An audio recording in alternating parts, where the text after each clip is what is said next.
to Freshly Forever, a podcast that gives you fascinating insights week after week. Here's your host, Vi Kumar.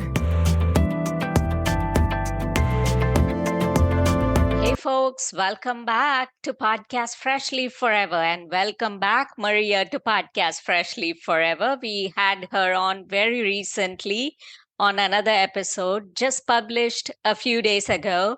And Maria Angelova, just for everyone to brush up about her profile, is a thought leader, disruptor, speaker, podcast host like me. She's an author, Pilates teacher, mindset coach, and founder CEO of Rebellious International. And Maria, you are very passionate about the wellness industry, reshaping it, redefining fitness.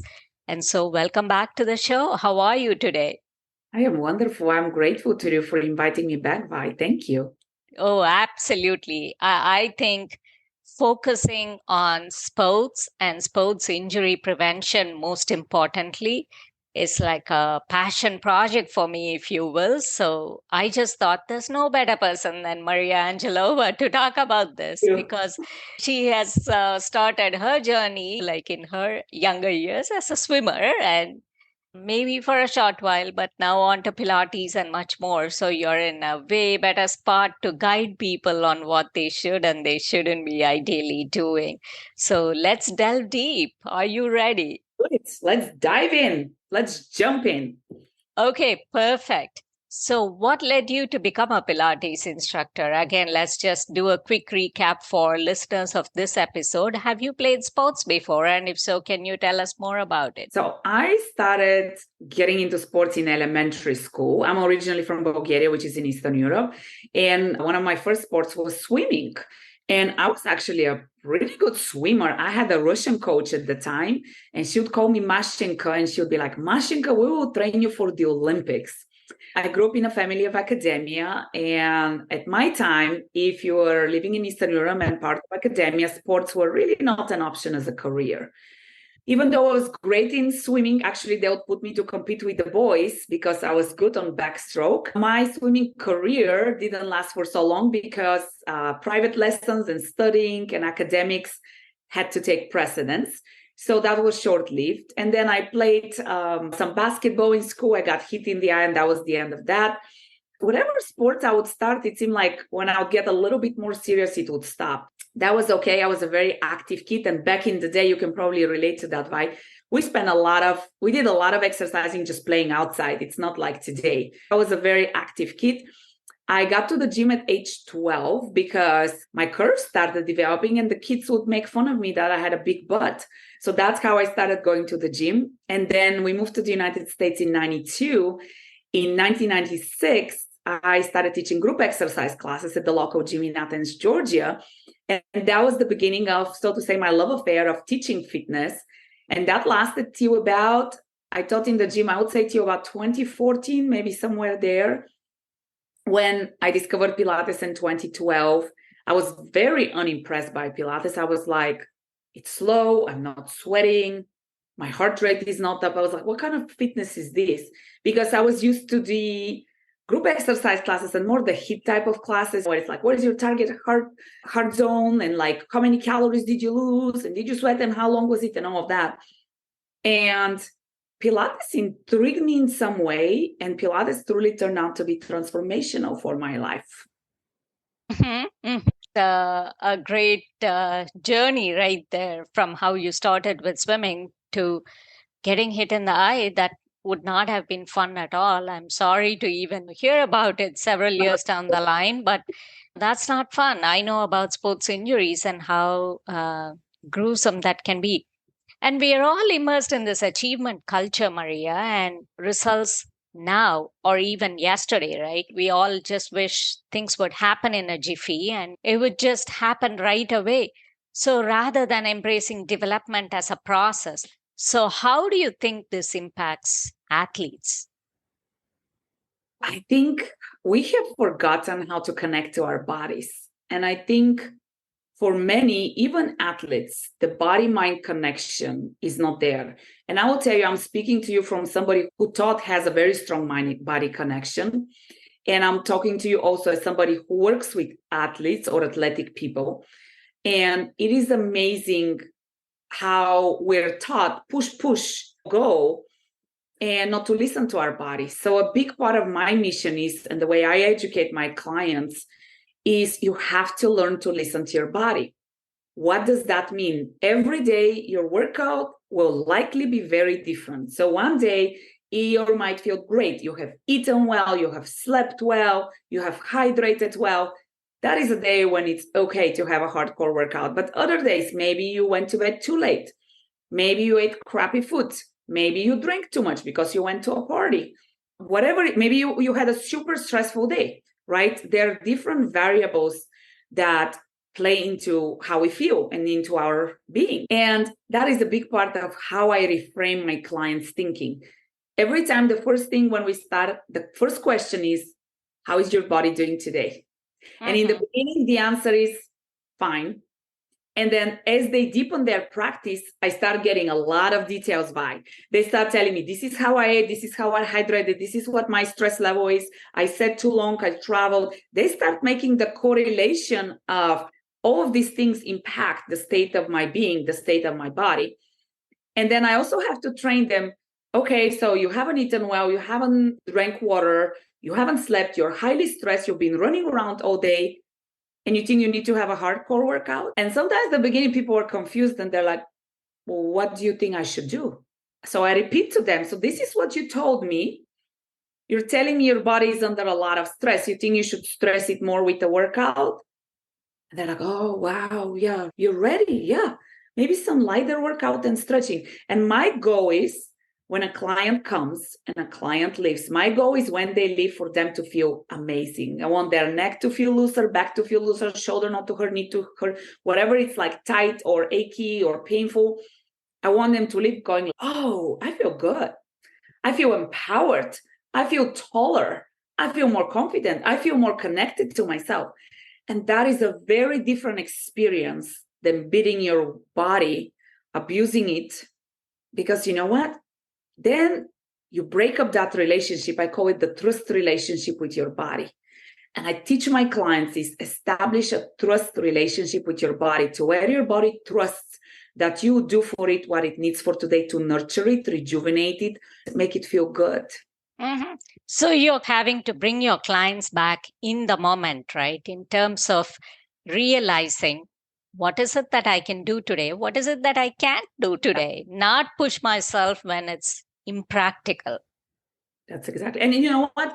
And it's not going to serve you well, because first of all, if your sympathetic system is running on overdrive, your cortisol and pumping, and then you do a hardcore workout, that is actually not serving your body well. That is going to get your adrenals to get even more exhausted, which is, you do not want that. What you want to do is, you want to go from sympathetic to parasympathetic and quiet your body. Instead of it being into that fight or flight or freeze response, you want to get that nervous system to calm down. Now, I want to emphasize is that doesn't mean just lie down and breathe. You can still do a lot, and you can get a lot of depth into your workout. I actually don't even like to call it workout. I like to call it movement. And you will still get stronger, and you still stretch, and you still do balancing work and control work. So it doesn't mean you're not going to work out. And I think that's very key, because people think, Mama, you're just going to lie down and breathe. No, you're just going to be a lot more intentional and get a lot more depth. And yeah, it's a transformative experience. And a lot of times people think only if they lift physical weights in the gym that they're doing strength training.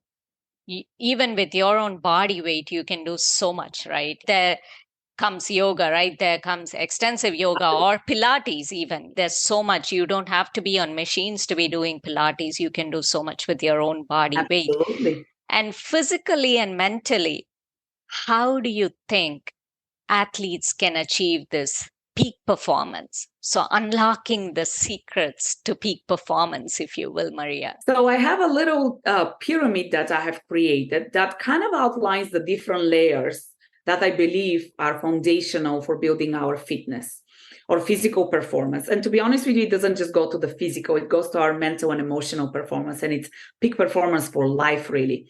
They're intertwined, right? The physical and the mental. So. And the baseline of that is awareness, mind-body connection, knowing your fundamentals. That leads into you having control over your body, you having balance, maintaining alignment into your body, having stability when you move. Once you have that, then you go into strength, flexibility, increasing the load, increasing the reps, and all of that. Where do most traditional programs start? They start here. What about the baseline? You don't have the foundational stuff. If you cannot maintain alignment as you move, if you go into compensations, because let's say you're going through an injury, what is that going to do? It's going to throw you out of alignment, and now you're going to be making the stronger side stronger, you're going to be making the weaker side weaker, and over time that's going to cause wear and tear in your body. Being aware, most people are not even aware or know what being in alignment means. Second, most people don't know how to move properly biomechanically. And once again, I'm telling you, I'm working with very athletic people and athletes. And why do most of them come to me? For pain. Because our body is brilliant in the way it adapts. So let's say you hurt, let's say your knee, your body will adjust so that you can continue walking and doing your functional daily movement. However, if you don't correct that over time, that will start transferring to your hip, to your spine, to your back, to your neck, to your shoulder, and so forth. So it is very important to correct and bring the body back to homeostasis. So when we talk about peak performance, we have to start with the fundamentals. And that's awareness and alignment. And also a big thing that I do is core, how to use your core. Most people do not know how to engage their core. The core protects the spine. And if you're doing, let's say, heavy weight lifting, for example, or if you're doing anything with power, such as like tennis or golf or anything like that, and you don't have core awareness or know how to engage your core, that can get you in trouble, especially if you're doing repetitive type of movements, which if you're an athlete in a certain sport, you'll likely do that. You might be one-sided, right? If you think of like golfers or tennis players, or take that to outside of athletics, take that to dentists, take that to GI physicians who scoop the same way. It's you are reinforcing a pattern in your body, and you have to unwind that pattern so that there is balance.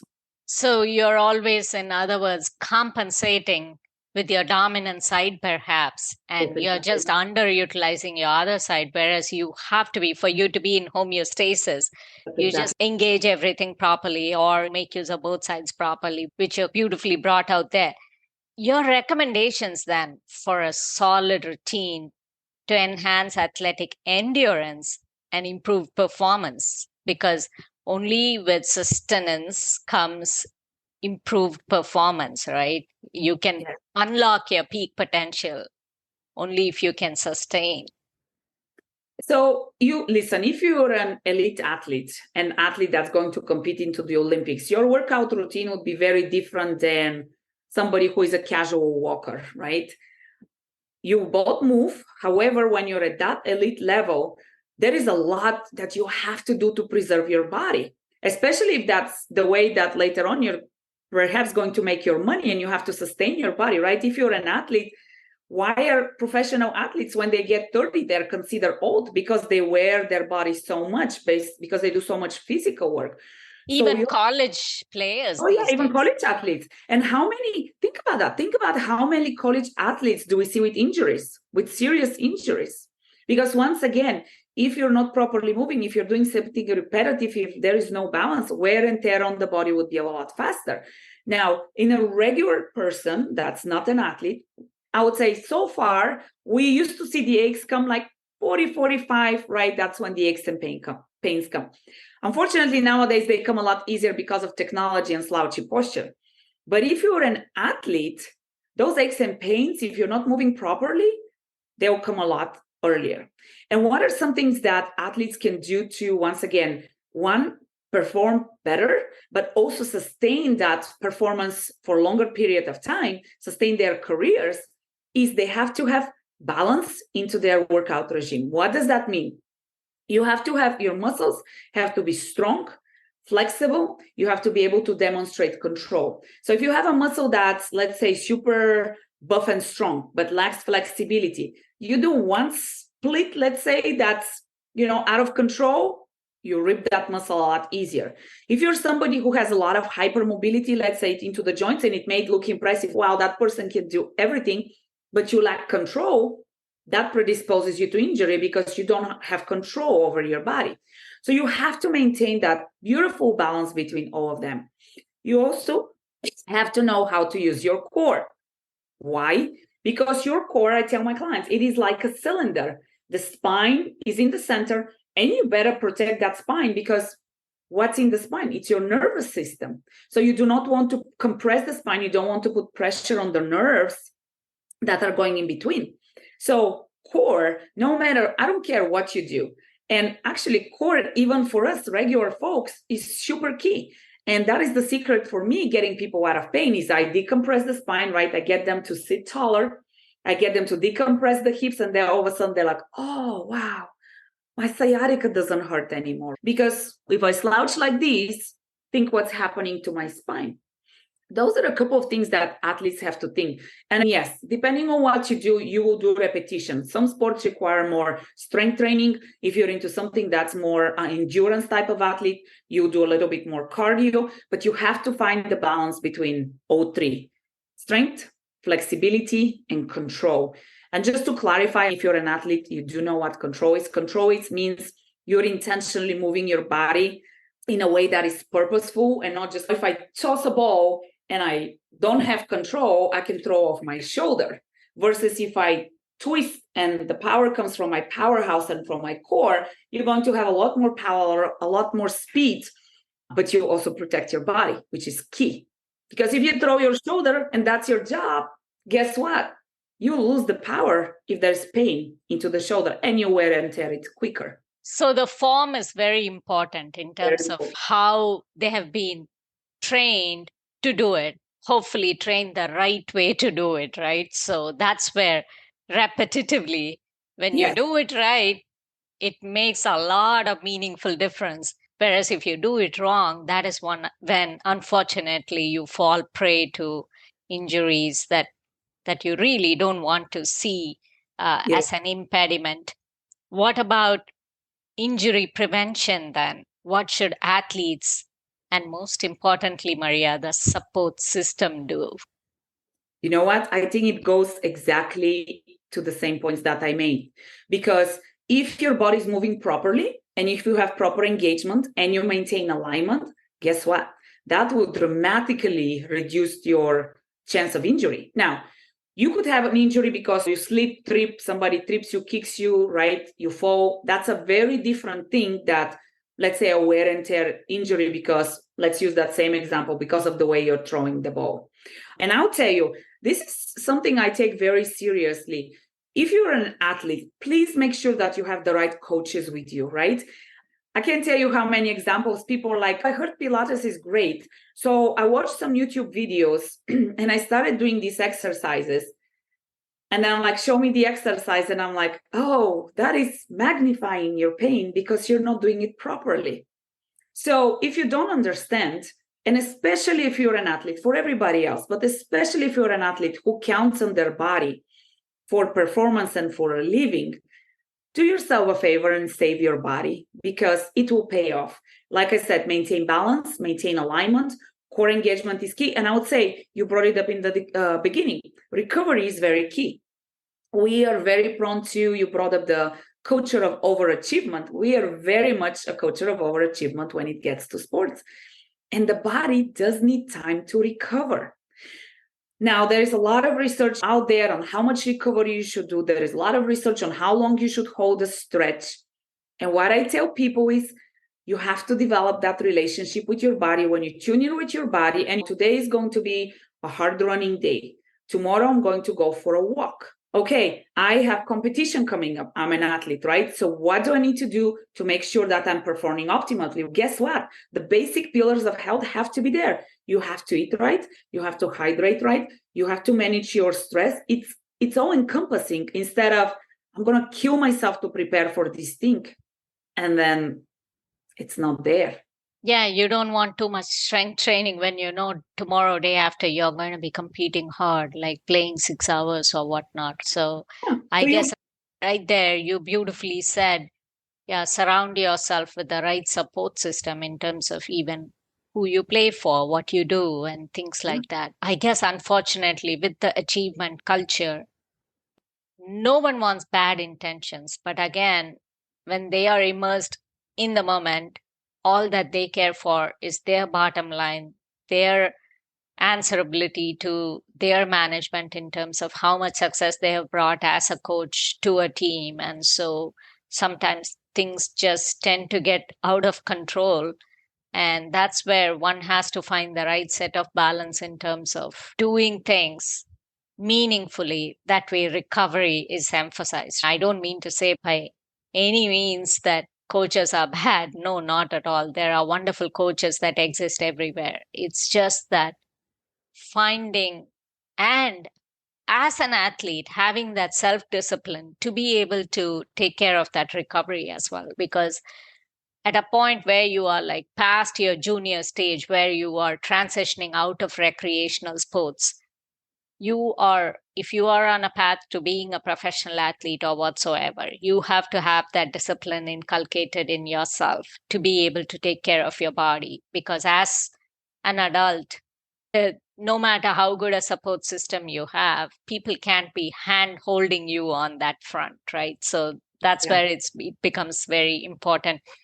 So Can specific I set, just jump in with something that you brought please, up a very please. important point? Another big piece of the whole equation is mindset. And if you're an athlete, you likely have a competitive nature, especially if you're in a, most athletes compete, right? So it is very important to know how to stay grounded in the moment, to be able to tune out, let's say, what's happening in the stadium, and just stay grounded into your performance, into your body, into how you do. And I also think as coaches, I think there are different ways to coach. I think if you coach somebody with the intent of we have to win, we have to win, we have to win at the sacrifice of that person's well-being and the health of their body, is that really doing you a favor as a coach, the team a favor, and of course that person? Versus if we go from the perspective of we're going to win as a team because each and every one of you performs at a high level and takes care of your body, and we go from that standpoint. It's the same goal, but it's two very different ways to get to that goal. And that's what I think mindset coaching is also huge in the context of performance. Again, any kind of performance, but athletic performance as well. Oh, different perspective, right? And I was watching something, in fact, a Nick Saban interview or something on LinkedIn. In fact, one of the highly decorated coaches in football. So he was saying exactly the same thing. He says with every sports psychology session, he's there sitting in the front taking notes. Mm. And one of my other guests on this show, very recently, Kirsten Jones, she has written a beautiful book, Racing Empowered Athletes. And she was talking about the UCLA coach from way back when. He was instrumental in the team winning several national titles and whatnot, but he would focus on player development. So I guess right there, it's a mindset that overall each one has. And like we said, there are some fantastic coaches out there. In fact, the most successful teams, turns out they have the most wonderful support system, It goes starting from hand in the hand. coach. Yeah, it goes hand in hand. And you know So, what? That goes by to leadership. That is the coach or the leader that's over a corporate team or a community team or the family team, right? It's when we approach life from that perspective of, I'm rooting for you. I want you to do your best. I want you to grow and be the best that you can. And because you're the best that you can, all of us are going to grow. That's a very different perspective than we have to win. It doesn't matter what the cost is. it's a growth mindset. And like you said, it's a leadership skill and it's role modeling too, as well, right? Even as parents, you and I have to role model for our child, if not our children, whatever the case may be in every family. Otherwise, there's no point right there. It's again, in every sense, it's a leadership skill that you're demonstrating, be it home, be it workplace, whatever maybe, or the sports Doesn't matter arena. what your title is, coach, mom, dad, parent, manager, whatever your role is, you're a Yeah. leader. So if we were to say, okay, focus on these specific set of exercises or routine for you to be able to nurture your body, say Pilates, mindfulness, recovery, what would Maria Angelova propagate in this forum to our listeners globally? So I will tell you, I'm subjective on my choices of what I do. And once again, I am picking, if I have a general routine that I do, and it's not every day that it happens, but every day I do something to move. And when I'm stranded for time, I have a little routine. I basically do the basic Pilates routine. But there are a couple of exercises from there that I absolutely love. Why? Because they awaken my core.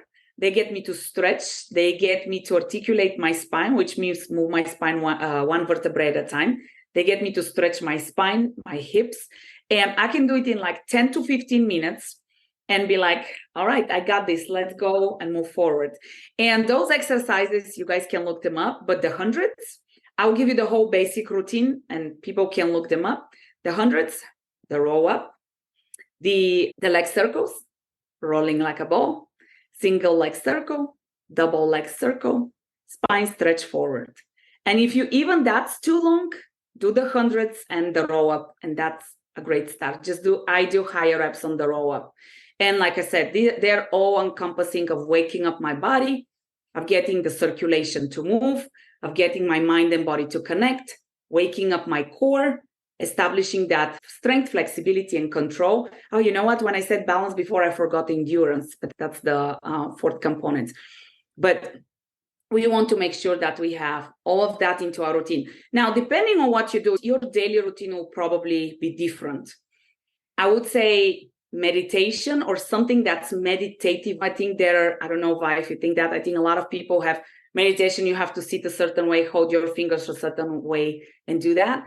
I think it's more something to ground you into your body, to where I start every class, connect your body, get in tune with your body, figure out, are you in alignment? So that's a great start. And as you go through the movement, every single exercise, are you maintaining proper engagement? And then another tip I give my clients is I tell them after each and every exercise, you should feel better than the one before. So if you came with back pain, let's say on a level of 1 to 10 at a 3, the next exercise you should be a 2. The next one might be maybe 1.9 or again around 2, but it should never go back to 3 as you're moving. Each and every exercise should make you feel better and better. Mm-hmm. And whatever routine you suggested, Maria, it wakes up the core, you said. So is it when we specifically look at sports injury prevention and for athletes, would you say do this before you go out play? Yes. And if so, then what should be their, at the barest minimum, their basic routine of recovery once they finish playing? Because a lot of parents, even junior sports, aspiring to become collegiate athletes or pro, I have seen several parents, right when practice finishes, they get the kid in the car and they leave. Right after they finish playing a match, they get the kid in the car and they leave.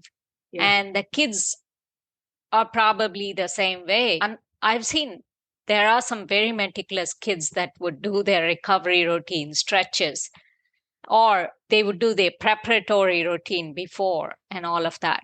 So what would you say to that? So I would say, let's use tennis as an example, right? If you're playing and you're playing mostly right-handed, right? And if your body has been doing this for an hour or however long you have practiced and played, you have more now of the forehand. You might do some hits like that, but you're using this side, right? So what do you need to do? You want to unwind the body, right? So you want to do some light stretching once again. So when you lie down, for example, I'll give you an example. I have a client who plays golf. And sometimes when he hasn't done stretching, he comes and he lies down and I don't know if you can see it on camera, but I'm exaggerating, but he's like that because he has been twisting his body this way. So what we have to do is we have to untwist his body this way. Mm-hmm. So he's almost like a 15-20 degree angle shift. Yes. And you just have to restore homeostasis. Mm-hmm. So you have to bring him back to zero. Yes. And our 20s, I'm doing this so you guys can see on the screen. It's a small rotation, but it's enough that if you don't correct it over time, it will start causing problems. So we have maybe the shoulder because of it's the the swing. shoulder and then that side is tired, right? We have to unwind him to get him back to homeostasis. Depending on what you're doing, or let's use tennis again. If you're always playing right side, I tell my clients, take the racket in the left, even though you might not have the same control, just start hitting the ball left, just to create some evenness into your body. Because if you're always doing this side, this side is like, how about me? You want to give it some love too. And then, yes. So you want to make sure, I'll tell you, a lot of the injuries that I see are tight hip flexors. So for a lot of, especially athletes, I would say stretch those hip flexors. A lot of them have very tight quads. More than likely you have tight quads, I would stretch your quads. But do a stretching routine that covers your entire body. I'm a huge fan of foam rolling. So it can be 10 minutes of foam rolling. It doesn't have to be 2 hours of foam rolling. You could also do Epsom salt baths. I recommend that to a lot of my athletes. We integrate sometimes essential oils, but stretching and balancing out, again, especially if you're doing something that's one-sided, which a lot of sports is, you want to make sure that the other side is working, and you want to make sure that, and this is where being aware of your alignment is key, because if you're here, let me show this and you're like, yeah, I'm straight. That's lack of awareness. And a lot of times I put people in front of the mirror so that they can look and see, can you see this? Oh yeah, okay, so let's push this here. Feel this. How does this feel different than when you're here? So that they can start making that connection of, oh, I feel this. So she told me I'm tight, so I need to unwind, right? And then you can be intentional about it. Because if you're not aware, let's continue with this example that you're twisted, you're not going to correct it because you don't know you're twisted. And that can result in ever so many things like muscle pull, whatever, maybe undue and especially tightness. overtime injuries. And kids are resilient, right? Because they're young. So when you're 7, when you're 8, when you're 12, you can get away with things.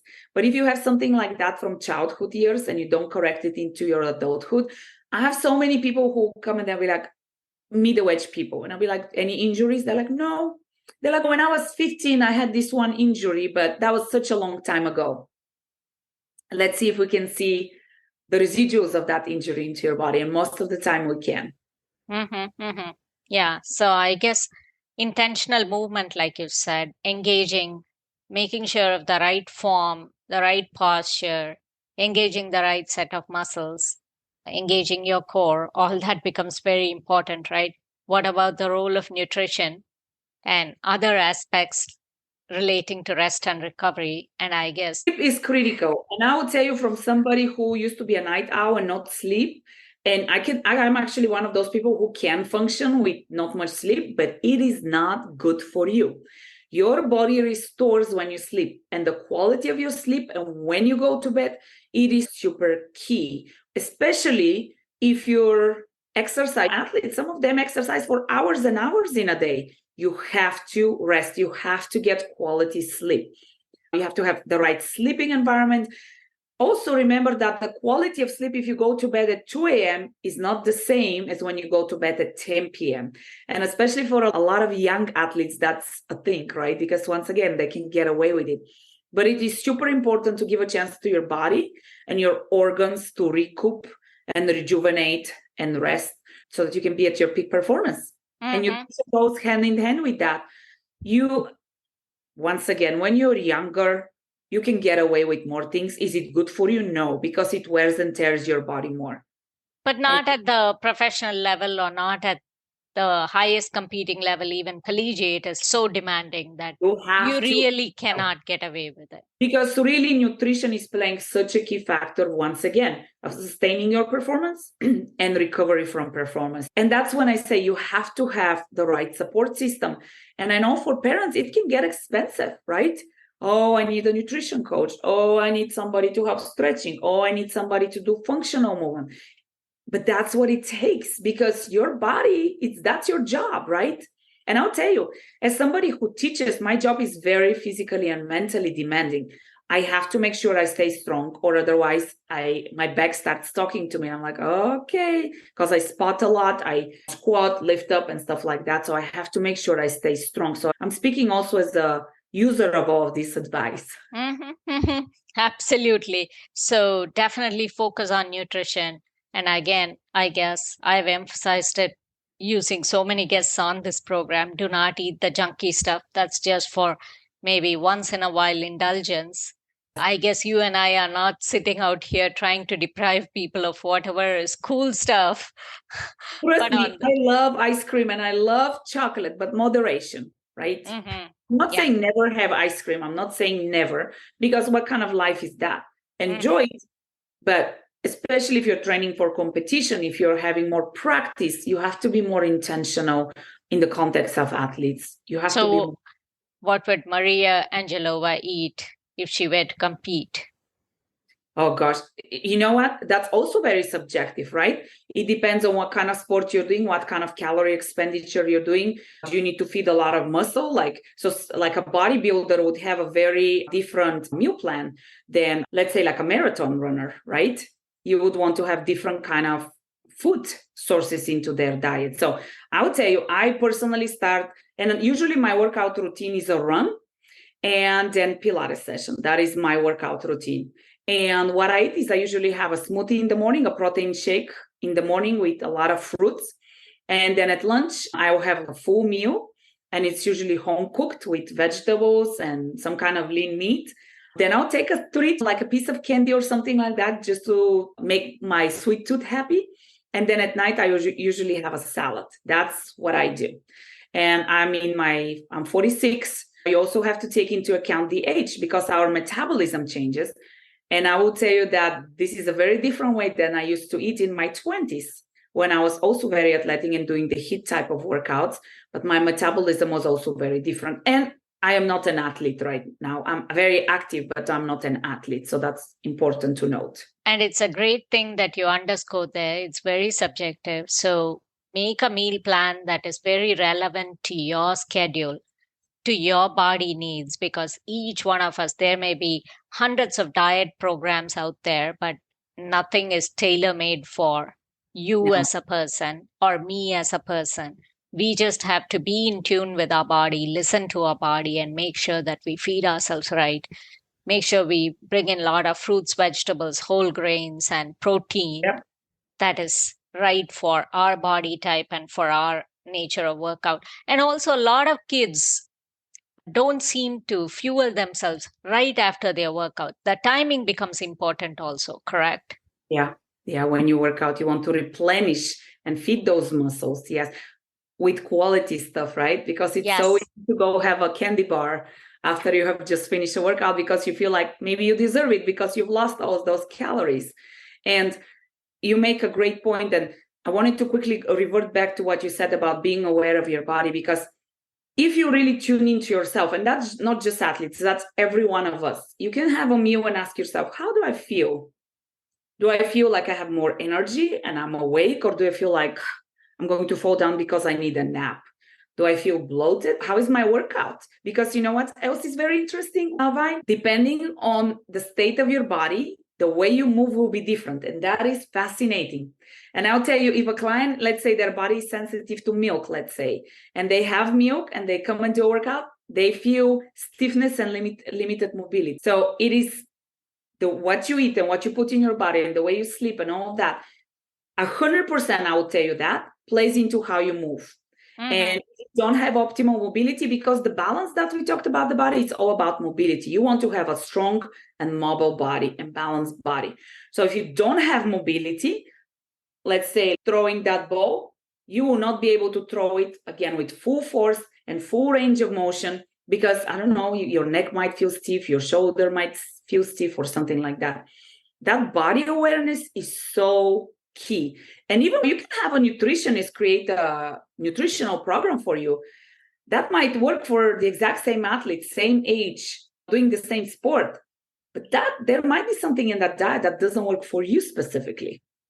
So that's where listening to one's body and seeing how you react to a certain type of food becomes very important.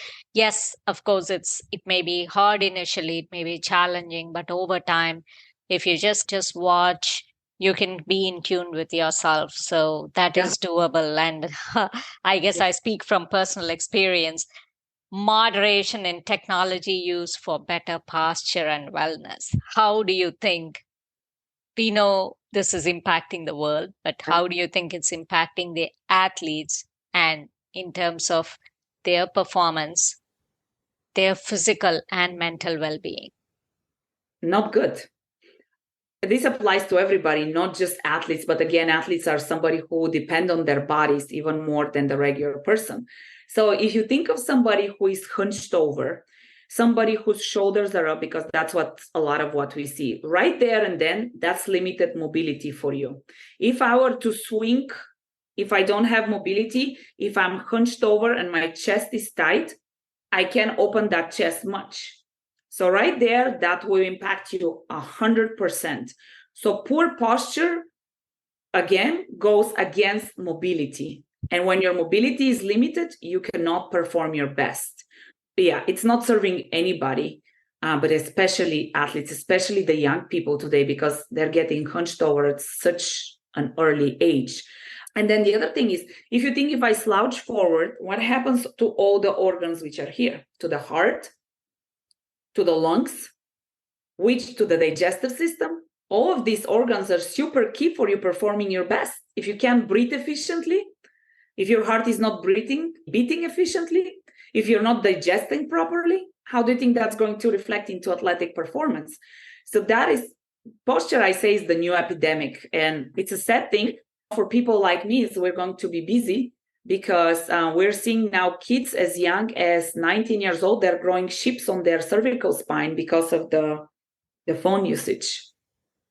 Yeah, that's really like a rude awakening moment. And like you said, yeah, from a business standpoint, it's good for you to be busy. But from a social standpoint, you're like alarmed at this. And right there, you have brought out a great point. And thank you for doing that, Maria.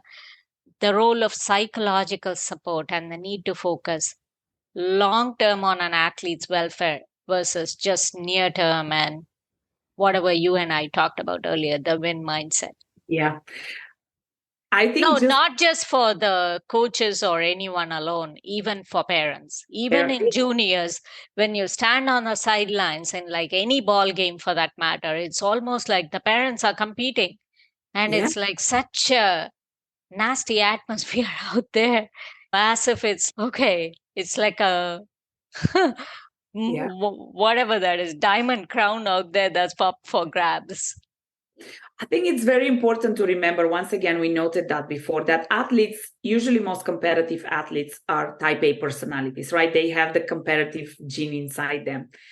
They already put enough pressure on themselves. So now imagine putting extra pressure and expectations, whether you're a coach or a family. Not to say that there shouldn't be expectation, but I think there is a balance of expectations. And when that expectation is too high, when it goes into the point of perfectionism, too much control, too much demand on a body that's not doing well, that is actually having the opposite effect onto the athlete. And it's having the opposite effect onto the relationship, right? Then the relationship doesn't thrive because you start feeling that resentment, and then I don't want to hear what you have to say. I don't want to listen to you. And it starts creating tension.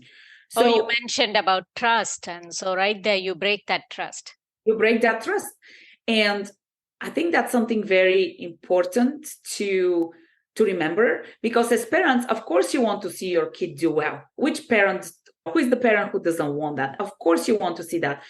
I do think we have to think of because these things have long-term implications. They're not just for the moment, right? These things impact your relationship with your child long-term. So we have to weigh in, what is my relationship with my child versus the expectations that I have. This is the exact same thing that goes in with academic expectations. As parents, of course, we want our kids to do academically, but at what expense? And we're seeing very disturbing trends in kids. We're seeing a lot of isolation. We're seeing lack of sociability. We're seeing the poor posture. We're seeing a lot of things which are alarming. And right now, our kids, more than ever, our kids don't want to go outside. Like for me, my parents was a pain to get me inside the house. I cannot get my daughter outside the house. So when you think of those, and then social media pressure that's there for the kids, right? Kids nowadays have so much pressure than our generation.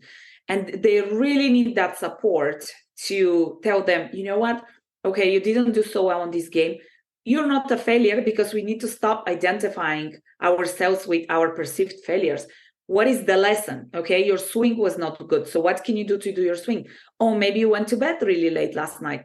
Maybe this week you ate crappy foods. So what can we do so that next time you play, you can have better performance? That is a very different perspective and support than you did crappy, you're punished, I'm going to take your phone, or whatever the situation is. Oh, those conversations in the car, tell me about it, right? Probably I've been a culprit as well quite a few times. You hardly can limit yourself from doing it. But on the same token, you just have to, again, it's very intentional approach. It's a conscious thing to have to tell yourself, as much as you want that success for your child, I guess fulfillment is also important. They need to just be able to kindle their passion, to have to walk out one more time the next time to be able to even do it, right?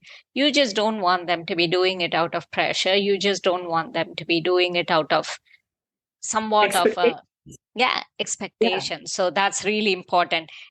This program is all about offering actionable insights to our listeners. And if you were to offer some toolkit for athletes, say respond versus react, what would be your go-to message, Maria? You nailed it, Vi. It all starts with awareness. You said it. You have to be intentional and aware. Everything that we do in life is a choice, whether it is a conscious choice or an unconscious choice, it is a choice. So when we lack the awareness, we cannot make a conscious choice, right? Because we just don't know. So when you think about being aware, when you're aware of how you can respond to a situation, you can understand, oh, this, let's say, made me upset, or, oh, I didn't perform as well as I wanted to. Okay, take a nice deep breath. This does not lead to my identity. I did my best. What can I do to perform better next time? You pause. And once again, be kind and loving and supportive to yourself versus react, beat yourself down, make yourself feel like crap, go down the rabbit hole. And then that's going to take you a lot longer to recover to than if you respond. And I always tell people, meet your body where it is and meet it from a point of love and support and growth and creating a relationship with it. That is a very different way of mingling with your body than abusing it and reacting to it, insulting it, giving it workouts that do not feel good. The whole thing, pain for gain, I don't stand by that. You just gave us a fascinating closing statement, Maria, because I guess what you're suggesting is going to serve people long term, right? Because you have to, again, be very intentional and do it as a practice, as part of your recovery. Just maybe take a few minutes to pause and see, reflect on your day, right? How your practice was. Okay, what was it that I liked about it? What was it that probably was like not so great? Well, Then how reflect on it so that way you can respond better rather than thinking of yourself, because there's no such thing as failure. There's only learning and improving. So does this methodology then augur well for athletes when they have to just respond in the moment, when they are in the field playing? How does this translate to whatever they can do when they really have to make right choices over there? Because this respond versus react ideology, if they keep practicing it off the pitch, it should augur well for them on the field as well, right? Absolutely. These choices, am I going to have pizza for dinner or a salad with grilled chicken? That's a choice. And sometimes I tell you, we're all human. We all have to make those choices. Sometimes I'm so hungry that I'm like, whatever is on my way, that's what's going to get. And what's the easy stuff to reach out to? Cookies, like crap. But then is that going to nurture my body? So these are the respond versus react. That applies to all of us. We don't have to be an athlete.